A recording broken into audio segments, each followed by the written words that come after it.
वय सांगायचं नसतं, बायकांनी पण आणि पुरुषांनी पण. पण माझ्या फोटोकडे बघून माझं वय कळत असेल, तरी पण वार्धक्याकडे झोपतोय एवढं निश्चित आहे. तर त्या दृष्टीने येणारे विचार या कवितेतून मांडतो मी. कवितेचं नाव आहे वार्धक्य. एक म्हातारा बसला होता.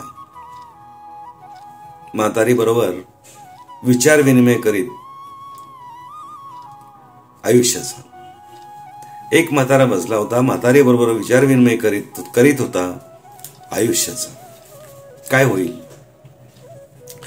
काय होईल मुलांचं, मुलींचं, सुनांचं, काय होईल जगाचं. वार्धक्याचा वाढता त्रास, वार्धक्याचा वाढता त्रास, नको असलेले आणखीन ध्यास, दुर्लक्षिलेलं हे जिणं, असून अडचण आणि त्रास. आपल्या आयुष्याचं काय करायचं, आपल्या आयुष्याचं काय करायचं, संपवायचं का टिकवायचं. पण मागून मरण मिळत नसतं, मागून मरण मिळत नसतं, टाळून मरण टळत नसतं. जीवनाच्या प्रवाहात अखंड पोहायचं असतं, जीवनाच्या प्रवाहात अखंड पोहायचं असतं.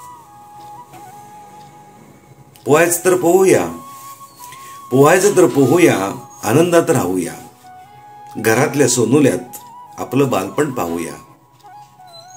तरुण होऊन पुन्हा एकदा म्हातारेच आपण राहूया, तरुण होऊन पुन्हा एकदा म्हातारेच आपण राहूया. धन्यवाद.